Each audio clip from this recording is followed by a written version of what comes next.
What's good? It's your boy Jay, that's me. Hello and welcome.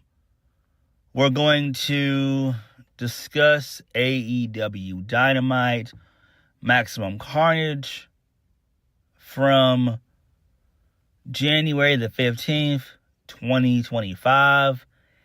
An okay show. Yes, this show was just okay. It was not good. It was not bad. Not bad as usual. But to me, it was just a show that was on for 2 hours. So there's that. We kicked the show off with the first match of the night. Kenny Omega defeats Brian Cage via the one-winged angel. I don't give a damn about Brian Cage because Brian Cage sucks. I used to care about Brian Cage years ago, back when he feuded with Bobby Lashley. I believe that was in, 2017 when that happened, or something like that. One of the two, I can't remember. It may have been 2016, but it's been a minute. So, post-match, the Donhouse family, they completely lay waste and destroy Kenny Omega. So Will Ospreay comes out, tries to make the save, but to no avail. He also gets a beatdown for his troubles. And so Kenny Omega and Will Ospreay are both laid out.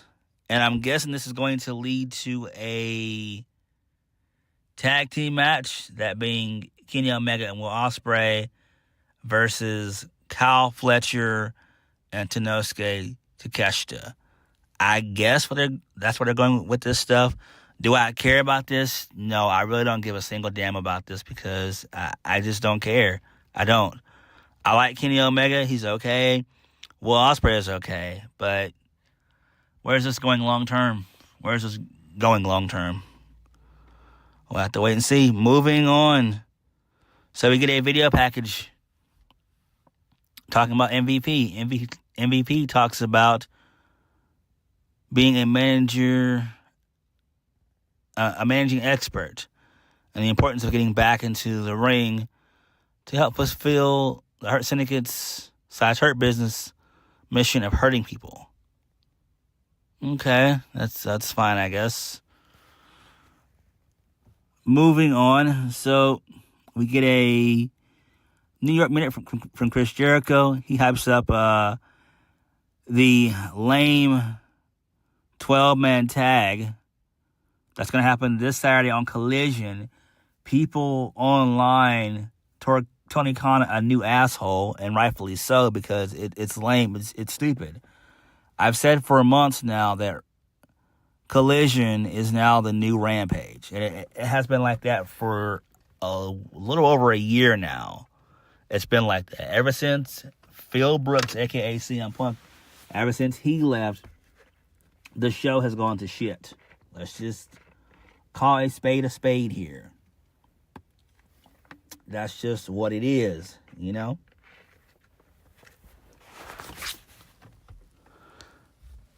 So, they make fun of Rated FTR.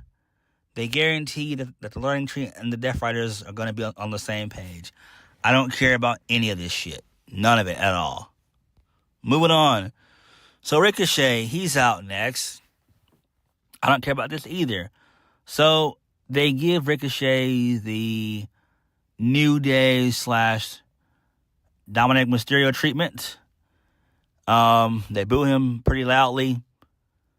So Ricochet says that's how it's going to be. He points to the screen for a snapshot of his handiwork. So Swerve's music hits. So Swerve is not there. It's actually Prince Nana who shows up. He hits Ricochet in the back with a steel chair. Then Swerve comes out. He has his chain on. He takes it off, and he attempts to hit Ricochet with it. But Ricochet dips out, and he gets out of dodge. So I assume we're going to have Swerve and Ricochet. I believe they said sometime in February. And I think it's going to take place at the Australia show. So that's fine there. I hope this turns into a feud, but I just don't give a shit about it because Ricochet has already ruined this when he started to do flippy dippy moves last week, and when he took on Zack Sabre Jr. at Wrestle Kingdom. I mean, my bad, not Wrestle Kingdom, but Wrestle Dynasty. So, I don't give a damn about Ricochet. But this should be an interesting feud and not just a one and done. Moving on. Mercedes Moné. We get a day in the life of Mercedes as the CEO. So she's making media appearances. She appeared on the Sherry Show, which is just like a YouTube talk show, basically. And it's just her, training in the ring and everything else. So, okay, who cares? Moving on, the Hurt Syndicate. MVP, Shelton Benjamin, and Bobby Lashley. They defeat Mark Briscoe and Private Party.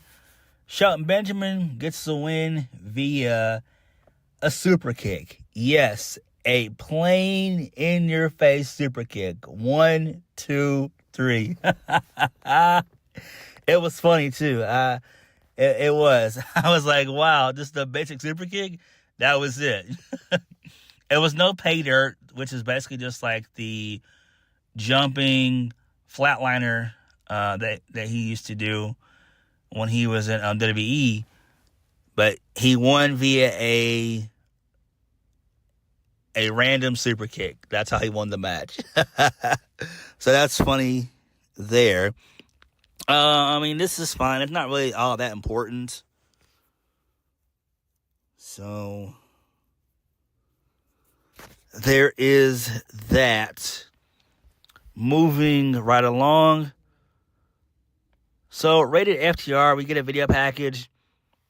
They said they're going to stand side by side by Edge to defend AEW. Once again, I do not give a single damn about this Death Riders takeover storyline. It's total bullshit. This thing cannot go on until July. Darby Allin is not the guy to be world champion. He's not.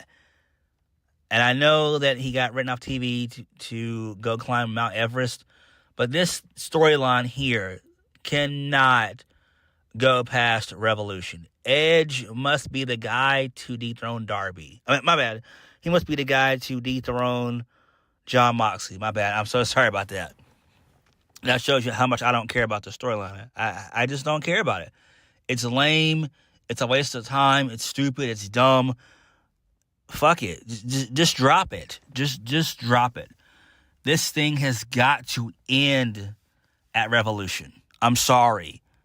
This thing has gone off the rails for the past, 4 months now. We've been in this thing since, October? We've been in this thing for close to 6 months. Basically right at 6 months. Come on. This thing started at Wrestle Dream. Enough is enough. Let's actually put this piece of shit pathetic takeover storyline to bed and lay it to rest. Please. I don't care about this. This is a waste of time. Moving on. Oh yeah, I forgot to mention. So Edge will be taking on Pac next week. Okay, cool. That's fine. I guess. Do I care? No. Moving on.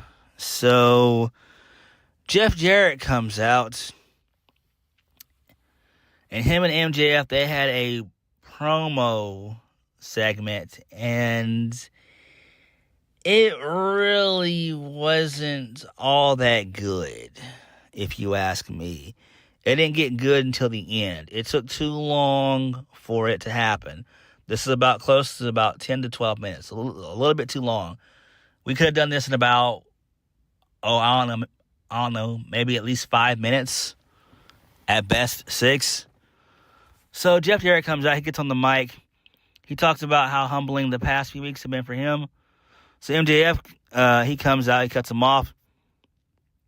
So, MJF says that he says that Jeff Jarrett doesn't even know what the word. He doesn't. My bad. He says that Jeff Jarrett has yet to learn the definition of the word humbling. So Jeff Jarrett then calls MJF lazy for not getting into the into the casino gauntlet match. So MJF then yells at Jeff Jarrett. He offers a real look at the last outlaw. Emphasize the word last because Jeff Jarrett's face is the last thing you'd see before a wrestling company dies. He then mocks Jeff some more. So basically MJF mentions his wife, Karen Jarrett. So Jeff Jarrett says that he'd heard these types of comments so many times before.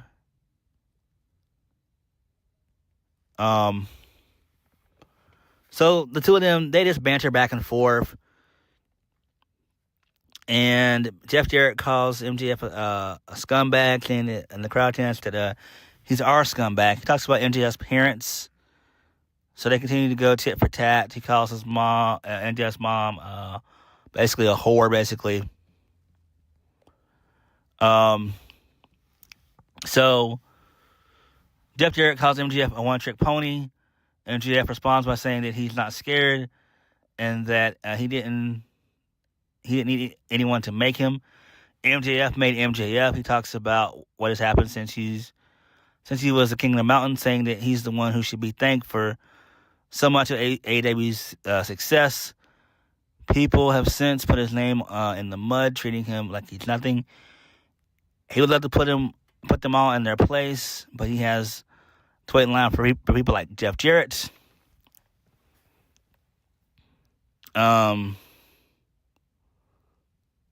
So he then says no one's ever cared about Jeff Jarrett. And MJF said that what really made him mad is that just because he's best friends with Owen Hart, he's owed the right to a grand finale. MJF says he sees right through Jeff Jarrett, calling him a leech, riding off the coattails of his deceased friend. So Jeff Jarrett's a little bit upset. He's visibly upset. So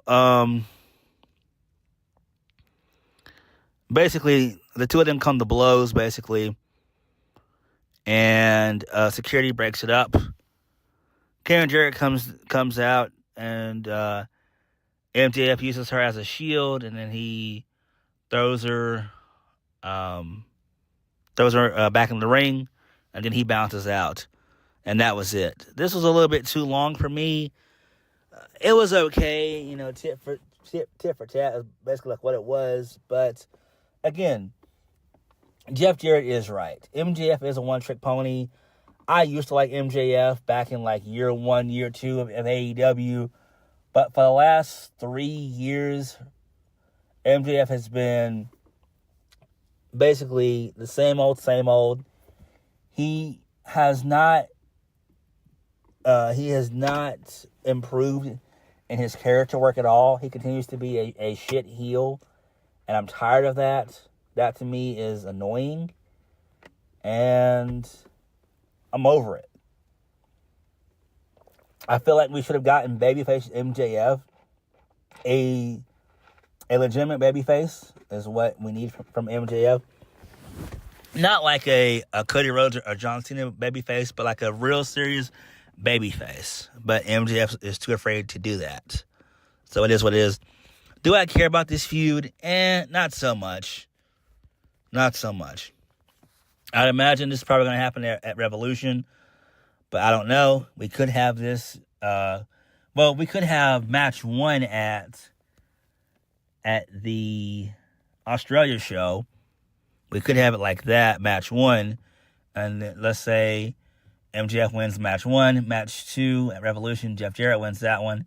I guess match 3 could take place sometime before Double or Nothing, I guess. Because this thing can't go on until Double or Nothing. That'll be 4 months. But I don't know. I don't know if they could squeeze that turnip for that long. I don't know if you can get any juice out of that turnip by then. I don't know. Moving on. So we get a video package talking about the history between Tomohiro Ishii, or Big Tom, and Kazuchika Okada. Who cares about this? Moving on. I don't care about this at all. Christian Cage versus Hook. Hook defeats Christian Cage. He wins via DQ because Kip Sabian and Nick Wayne, they get involved. They beat down Hook. So Taz is about to step into the ring, but we get Samoa Joe. Yes, Samoa Joe, the former world champion. He shows up. It's a pretty okay reaction. And the patriarchy, they dip out. And Joe's been gone for about a good, 5-6 months? We haven't seen Joe in a minute. So I'm guessing he was just doing movie stuff, just doing voiceover stuff. So that's pretty cool, I guess. Glad that he's back. It is what it is, but I'm not sure that he's doing, he's a part of this storyline. I'm just not. And I like Hook. Hook is good, but I'm just ready for him to be done with AEW and go on to NXT. That would make more sense. Moving on. So we go. Well, no, my bad. Moving on. So we get a video package talking about the Undisputed Era, and how it's a goal of theirs to win gold in AEW this year. Who cares? Moving on. We go backstage. Justin Rhodes, he's giving a pep talk to Jeff Jarrett about the road they've been down in this business. He's behind Jeff Jarrett's dream of becoming world champion, and he stands beside him against people like MJF. All right, that's fine. So this then leads us to the AEW Women's World Championship. My bad. No, this leads us into the Casino Gauntlet. My bad. I don't know what the fuck. My bad. So basically, Toni Storm wins the Casino Gauntlet Battle Royal. This was great.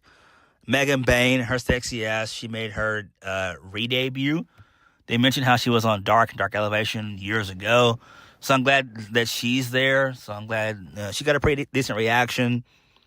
Mariah May was on commentary, and she put Megan Bayne over pretty good. Talked about, their time at Stardom and all that jazz. So, yeah. So Toni Storm winning is the right call. It makes the most sense. It is what it is. Harley Quinn was involved in this. Willow Nightingale was involved in this. Jamie Hayter was also involved in this. And Chris Statlander. That was it. Nobody else showed up. So it is what it is. That's fine. It makes sense. Moving on. So this leads us into the main event of the evening.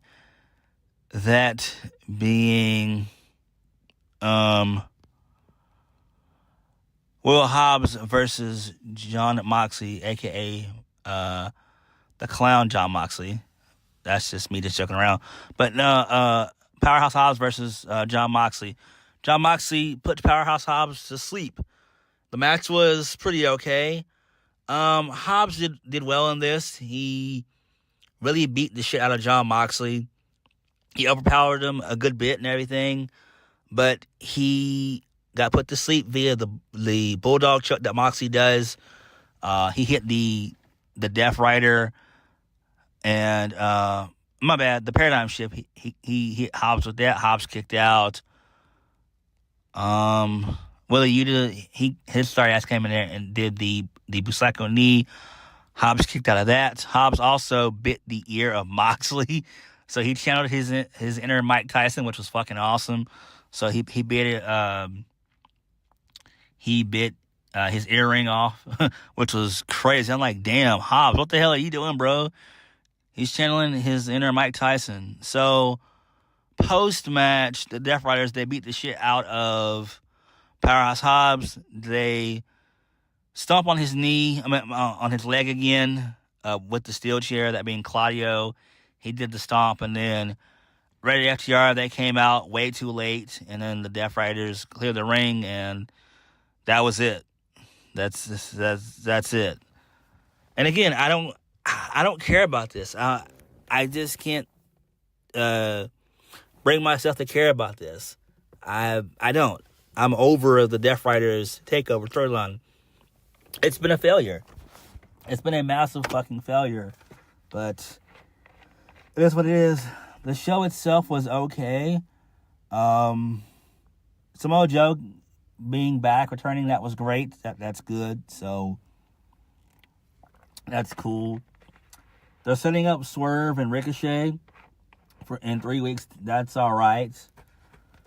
We're still trying to figure out what are they going to do with Will Ospreay and Kenny Omega. My guess is they're going to make them like a super tag team for a little bit. So that's fine. The MJF feud with Jeff Jarrett, that seems to be okay.